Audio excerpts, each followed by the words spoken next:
Bismillahirrahmanirrahim. Our topic is flux. What is flux? And flux is the total amount of vector field that passes straight through a surface. हम यहाँ पे discuss करेंगे कि flux क्या चीज़ है और मैं ये जो डायग्राम नीचे दिखाई गई है इसके ज़रिए से मैं आपको बताऊंगा कि फ्लक्स क्या होता है. First I have to change this to hand. जैसा कि ये एक इक्वेशन दिखाई गई है, flux is equal to surface integral of a vector field dot ds. ये फ्लक्स जो है ये मैग्नेटिक फ्लक्स भी हो सकता है और इलेक्ट्रिक फ्लक्स भी हो सकता है. ठीक है.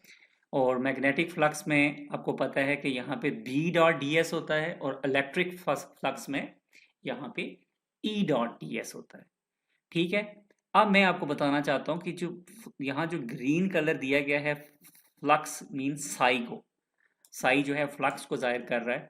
और ये बताया गया है कि अब हम तीनों को कलर्स को यहाँ पे फिगर में और इक्वेशन में और यहाँ पे जो इलस्ट्रेशन की गई है इसमें तीनों को एक मुख्तलिफ रंग दिए गए हैं और मैं आपको समझाता हूँ कि इनका मतलब क्या है. देखें, हमने यहाँ पे एक सरफेस ली है जो ये येलो कलर से रिप्रेजेंट हो रही है और ये जो सरफेस है ये बेसिकली ds सरफेस है. ठीक है. ये सरफेस का, बल्कि ये सारी सरफेस है और उसमें ये जो छोटा सा पैच है उसको उन्होंने ds बोला है. अगर तो ये येलो सारी सरफेस है तो फिर इसमें से निकलने वाली तमाम जो ये ब्लू फील्ड्स हैं, ये ब्लू जो है ये बेसिकली वेक्टर फील्ड है जिसको वेक्टर फील्ड A कहा गया है. ठीक है. और ये किसी भी एंगल से इस जो सरफेस है इसमें से बाहर आ रही है. लेकिन याद रखें ये जो ब्लू फील्ड है इसका सरफेस के साथ एंगल कोई भी हो सकता है. जब जैसा कि अभी जो नजर आ रही है इसका एंगल तकरीबन आप कह सकते हैं कि लगभग 60 70 75 80 के लगभग इसका एक एंगल है सरफेस के साथ.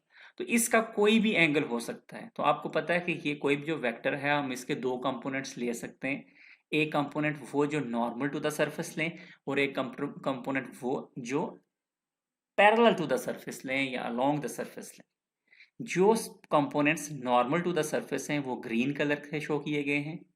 ठीक है. ये लिखा गया है ग्रीन कलर का नॉर्मल कंपोनेंट. ठीक है.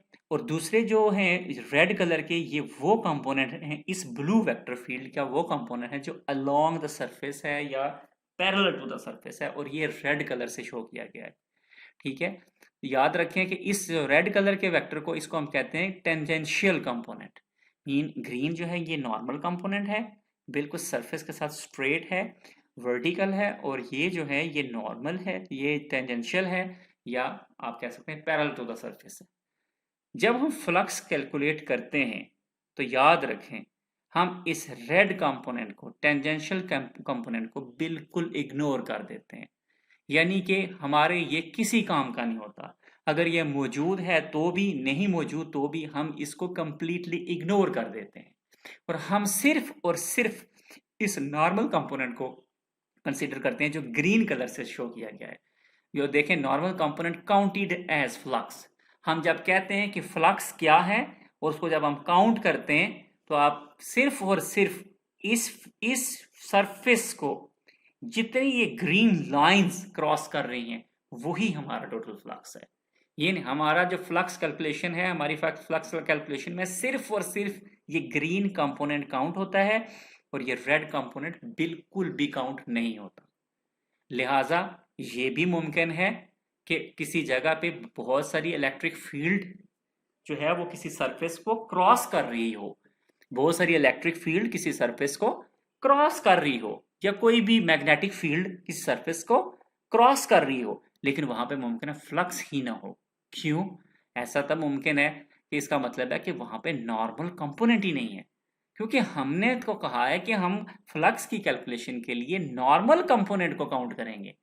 अगर किसी जगह सिर्फ टेंजेंशियल कंपोनेंट मौजूद हो तो हम कहेंगे वहां फ्लक्स जीरो है, क्योंकि सिर्फ और सिर्फ वो कंपोनेंट जो वो वेक्टर जो नॉर्मल टू द सरफेस होगा सिर्फ उसी को हम काउंट करते हैं एज अ फ्लक्स.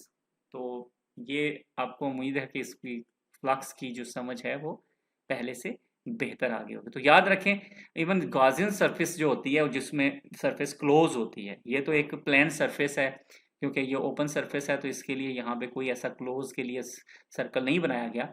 फर्ज करें गॉसेस लॉ की बात करें, तो गॉसेस लॉ में अगर फर्ज करें फॉर इलेक्ट्रिक फील्ड है, तो हम इसको Q इज इक्वल टू जो है ना सरफेस इंटीग्रल के साथ यहाँ एक सर्कल लगा देते हैं कि सरफेस क्लोज है। तो उस सूरत में जो क्लोज सरफेस में से जो वेक्टर डी वेक्टर्स वहां होते हैं, क्योंकि डी वहां पे जो है वो इलेक्ट्रिक फ्लक्स होता है, density, electric flux density D. तो वहां डी के सिर्फ वो कंपोनेंट्स काउंट होते हैं जो कि सरफेस से नॉर्मल बाहर निकल रहे होते हैं। और हम ये कहते हैं कि अगर डी के components normal to the surface नहीं है, और दूसरा वहां दूसरी एक शर्त रखते हैं कि अगर वो यूनिफॉर्म नहीं है, यूनिफॉर्म होने भी जरूरी है और नॉर्मल टू द सरफेस भी है, ये दो शर्तें अगर पूरी हैं, देन जो हम कहते होते हैं कि डी डॉट डी एस का जो प्रोडक्ट है वो वाकई जो है ना वो फ्लक्स बीइंग फ्लक्स काउंट होगा। अदरवाइज फ्लक्स जो है वो जीरो हो जाता है, फ्लक्स काउंट नहीं होता। इसी तरह अगर आप मैग्नेटिक फ्लक्स मालूम कर रहे हैं तो वहां पे जो साई है वो इक्वल टू क्या होता है, वहां पे भी सरफेस जो है वो क्लोज होती है और वहां पे बी होता है मैग्नेटिक फ्लक्स डेंसिटी। तो वो भी तभी फुलफिल होता है जब हम उसका नॉर्मल कंपोनेंट काउंट करेंगे। तो थैंक यू वेरी मच।